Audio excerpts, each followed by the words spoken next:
One preseason game down and three more sleeps to go actually until the second preseason game against the Las Vegas Raiders. Welcome back into Inside Cowboys training camp presented by Ford. Nicole, Hutchison, Patrik, No C. Walker. Now, they're gearing up for their second preseason game, but it starts with joint practice. The Cowboys finished their second joint practice against the LA Rams today. When you talk about the things that they do schematically, though, what do you feel the Cowboys can benefit from these joint practices? Well, one thing about the Rams is they're going to test you off of the edges of that defensive front, so you're going to have to be ready. You talk about a guy and a rookie like Tyler Guyton, also Terrence Steele. How's he looking in camp? Looks strong thus far. They're going to be tested with those edges, especially when you're talking about rookie Jared Verse, but also what Sean McVay and that defense can do is they'll test you with press coverage up front. They like to mix in the zone and the zone blitzes, but your wide receivers on the outs, particularly the slot, they're going to need to make some impact as well. What position room do you feel benefits the most out of everybody?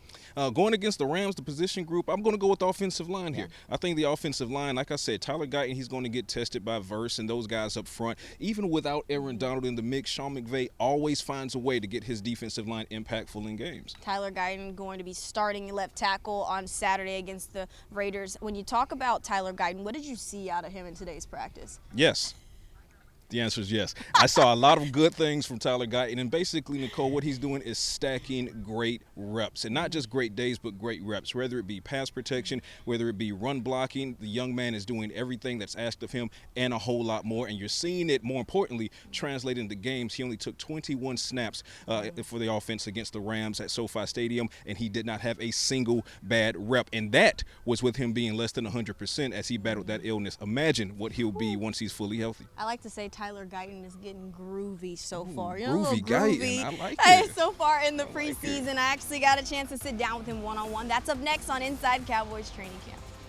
Inside Cowboys Training Camp, presented by Ford, is brought to you by AT&T, official sponsor of the Dallas Cowboys.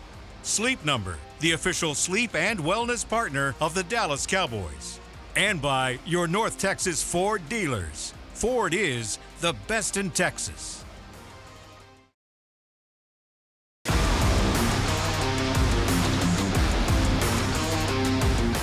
This segment is brought to you by Academy Sports and Outdoors, official sporting goods retailer of the Dallas Cowboys. There were so many questions if Cowboys rookie left tackle Tyler Guyton could make the switch from right tackle to left tackle. Well, he stacked really good days here at training camp. He shined in his first NFL preseason game, finishing off as the highest graded rookie after Sunday. Well, I got a chance to catch up with him and ask him about his position transition, and here's what he had to say. But the same people also talk down on you, so you got to have the right mental space for whatever happens, whatever is thrown your way, and also be grounded about who you are as a person.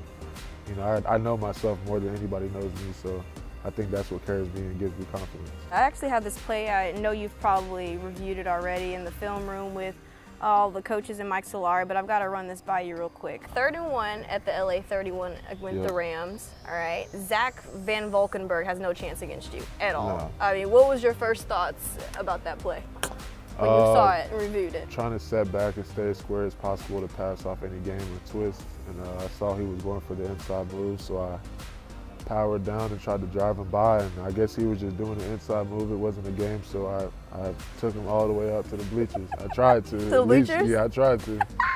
What were some of the feedback that you received after the Rams game? I mean, there's some good and bad, you know. I got to work on a few things. I usually just focus on what I need to work on, you know. I feel like that's what keeps me going, you know, having something to chase. So I think hand placement, and also just holding a tighter angle with my pass sets and finishing in the run block. You're such a powerful guy. It's something that the Cowboys obviously loved about you. 6'8", 325, but now you're going up against NFL guys who can match that power. How much have you seen your technique really improve since you've been working with Mike Solari? I've seen it improve a lot, actually. You know, I've been working with them for a minute and also working with Duke, so it's been something that I've focused on within my game and also just taking care of my body, so that's like, you know, grasshopping me into becoming a better player. Yeah, and you also played basketball in high school, you know. The fact that, you know, that's helped your footwork so much. How much has that helped you with you being an offensive tackle? I think those skills definitely transfer as far as your feet go, because, you know, in basketball you got to be pretty light on your feet to be able to move around or you're going to get broke down. So it's kind of what tackle is. You have to be a dancing bear. Yeah. Is there an offensive tackle in the league before you came in that you saw that fluidity in their movement that you looked at and you're like, hey, I want to have that same type of movement? Panay Sewell. Yeah, Panay Sewell. I think he's a really good player. How much do you study him? I study him a lot. You know, I used to watch a lot of him back in college, especially. We had all their games on our iPads, so I would just watch over and over, really all the good tackles around the league and try to implement it into my game. Have you always been a real student of the game? I have. And I definitely had to grow into it because I came in late to football, but I think it's fun learning. If you had to choose an area of improvement heading into this Raiders game, what would it be? You know, being my first game, I think confidence is a really big thing around this league, and just being confident in everything that you do and the decisions that you make within a play. So I would say that. And confidence comes with more reps, and with the news of Chuma Edoga possibly missing a couple of months with the left toe injury, just how much are you looking forward to just receiving those more opportunities at starting left tackle?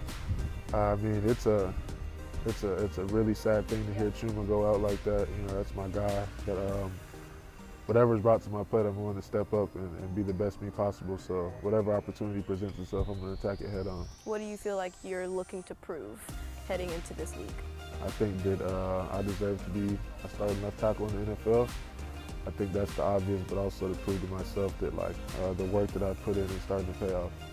Tyler Smith obviously spent some time playing left tackle as well, and he did not suit up on Sunday against the Rams. Did he kind of give you some feedback whenever you would come to the sidelines?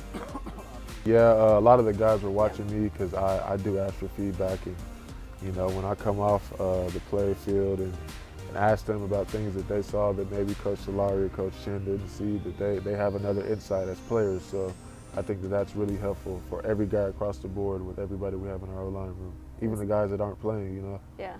Does it feel real now that you've been through training camp and had a little off season with the Cowboys? Does it feel real now that you're a Dallas Cowboy? It feels real. I love It feels real. This segment was brought to you by Academy Sports and Outdoors, official sporting goods retailer of the Dallas.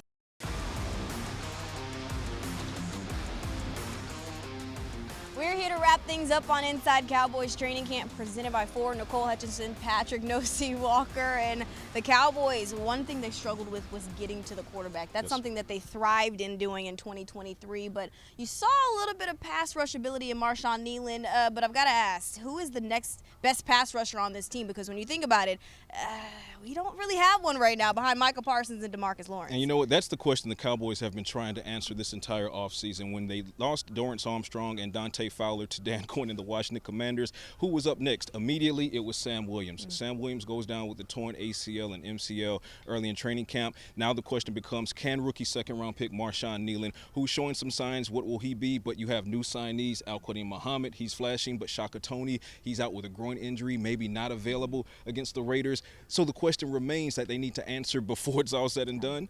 Who is going to be the next up on that rushing off that edge outside of Micah Parsons and DeMarcus Lawrence? You certainly felt the loss of Sam Williams. The Cowboys only generated 3 quarterback hits on Stetson Bennett against the Rams. When you talk about the things, though, that Micah Parsons said about Marshawn Kneeland, he said that he's the next Cam Jordan. That's a really nice little compliment coming from Micah. That's up there. I mean, when you talk about, though, Marshawn Kneeland, how much faith do you have in him if he's able to do so? You know, I think Marshawn Kneeland is the sleeper of this draft. I mean, there's a lot of rightful talk for Tyler Guyton, Cooper Beebe, Maris Leofau, Kalen Carson, who's really showing out in camp. But when you talk about Marshawn Kneeland, he's built for it. He's got the work ethic. He's got the dog in him. And he's prototypical as far as what the Cowboys need to come off of the edge. Well, typically, it's also Chauncey Goldston, who spent some time on defensive end as well. Mike McCarthy likes him, but we'll see how much more he likes him on Saturday against the Raiders. Kicks off at 7 p.m. Pacific time. Inside Cowboys Training Camp, presented by Ford, was brought to you by AT&T, official sponsor of the Dallas Cowboys. Sleep Number, the official sleep and wellness partner of the Dallas Cowboys. And by your North Texas Ford dealers. Ford is the best in Texas.